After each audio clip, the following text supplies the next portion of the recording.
Hey guys, hope you had a good Easter and enjoyed the weather from the past week into the weekend as long as you could. Now obviously this week we're going to be stuck inside, so a lot of my activities this week are going to be things that you can do indoors with the limited things that you may have. Now remember, I made my video that I posted over the weekend about our virtual marathon, so keep that up guys. I know it's cold outside, do what you can.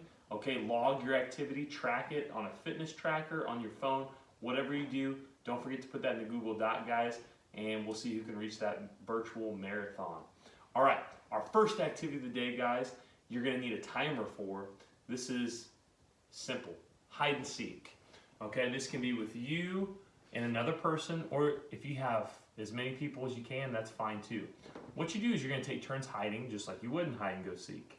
So if Haley and I were playing hide and go seek, I would go hide first. When I'm hidden, okay, she's going to count and she's going to start the timer. Whenever she finds me, she's going to stop the timer. And then we switch. Then I'm going to find her, okay, and when I start looking for her, I start the timer. When I find her, I stop the timer. Whoever takes the longest to find the other person has to do an exercise or a circuit. Now you can choose the exercises. An example from me though would be, if it took me longer to find Haley, then I would do 10 push-ups, 10 squats, 10 sit-ups. Okay, in this game, guys, you can play as many times as you want. You can go over and over and over again. So it's a competition to see who can find the other person the fastest. And loser does the workout. So like I said, make sure you have a timer. All right, the next activity I have for you guys is called, we'll just call this living room ball. How about that? Okay, there's a couple different ways you guys can play. So you can see, I've taped out the court. I've got a couple chairs and a blanket. That's going to be like the net for this game. Now, if you happen to have pickleball paddles and a ball from Pickleball Central, not that I am advertising or anything, you may use that. Now this works, guys. You serve outside the line. Now, I have carpet.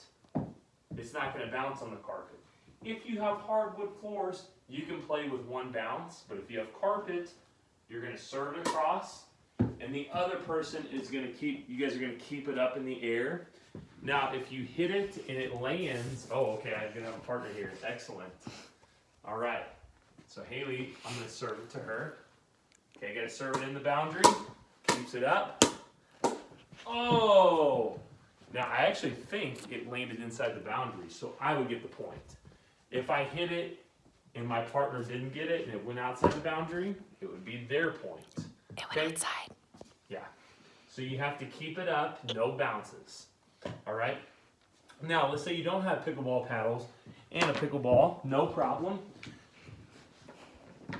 Get a pair of socks or a ball if you have one, wad it up. Okay, and you're going to play a game that's called throw ball. Now, how you play this game, guys, is you have to serve it from outside, and it has to be an underhand toss.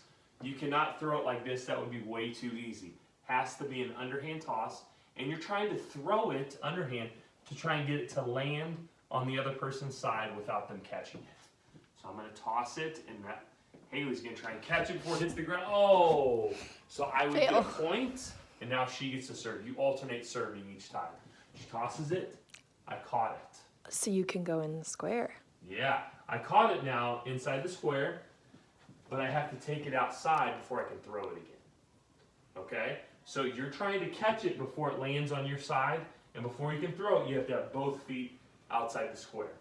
Okay, now both of these games, guys, you can either play to 10, or you can just play as long as you want to. You can decide the score on that.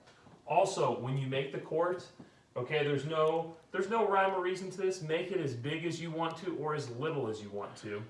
Just make sure you make both sides as even as possible, because you don't want anybody making an excuse, well, your side's bigger than mine. So make sure they're the same size. Okay, guys?